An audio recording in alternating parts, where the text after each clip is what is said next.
With more than 78 trillion in assets, boomers are the richest generation on the planet. Born between 1946 and 1964, they own more real estate, stocks, and assets than any other age group. And it's not even close. But not all boomers got rich. In fact, nearly half have no retirement savings, and the wealth gap is striking.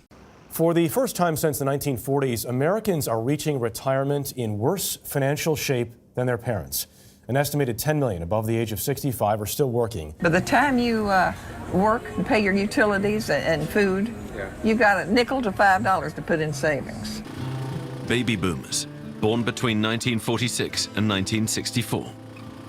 The generation that heralded the economic upswing in the USA, now homeless and living among young drug addicts.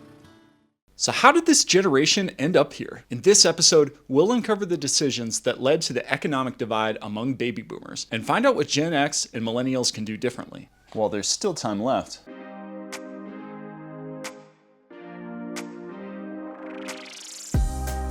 How were some baby boomers able to build so much wealth? Most followed a traditional success script. Get a job, buy a house, and invest in the stock market. And for this generation, the strategy worked.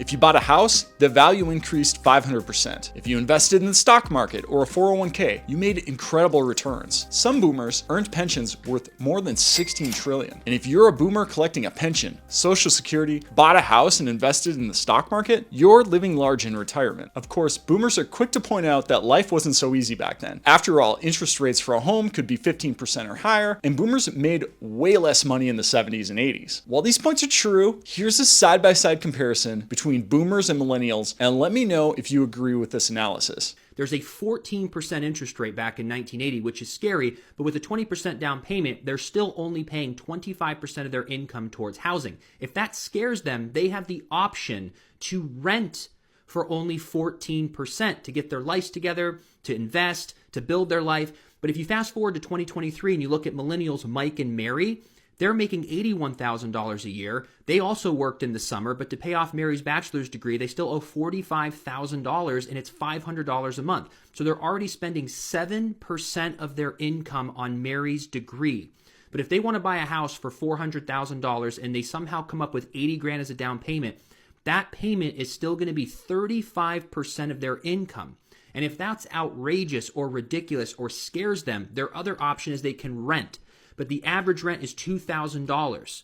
So that is 29% of their income. Of course, not all boomers were able to take advantage of the opportunity. 15% of boomers never owned a home. So instead of a paid-off house in retirement, they're stuck with today's inflated rent prices. To make matters worse, 43% of 55 to 64-year-olds have nothing in retirement savings. But I don't think we should be too hard on these folks and assume we'd do any better growing up in a different era. Everyone's situation is different, and you don't know when life is going to throw a curveball your way. Some boomers, they got injured, sick during their prime working years. Some lost jobs, faced foreclosure, sold their assets at the wrong time during the 2008 financial crisis, or some just came back from Vietnam with PTSD and they never got help. Others worked low-paying jobs and lived paycheck to paycheck basically their entire lives. Someday, future generations, they're gonna look back at millennials too and point out the obvious ways that we should have gotten rich, like by investing in Bitcoin, for example. This could be one of the biggest opportunities of our generation, but most millennials won't capitalize because they're living paycheck to paycheck, struggling to cover food, rent, and pay student loans. Outside of buying assets, here are other things rich boomers did. Many rich boomers kept their jobs or found new jobs quickly when unemployment rose by 10% during the 2008 financial crisis. Boomers who held on to high-paying jobs through the Great Recession were able to fund retirement accounts and invest in assets while the prices were still low. But if you lost your job, you probably fell behind at this time. Baby boomers also have the second highest credit card balance of all age groups. This is a stage in life where you expect to have everything paid off. But right now, with interest rates on credit cards that can be 20% or higher, I don't see how anyone can get ahead making debt payments at these rates. And it's another reason why some boomers have lagged behind too. Finally, not all boomers had great jobs. Again, some worked jobs that didn't even contribute to Social Security, like migrant labor, construction, small business owners. And if you didn't pay into the system, you won't get paid out. Instead, these boomers might qualify for supplemental Social Security income. That pays less than $950 a month. Good luck covering the cost of food,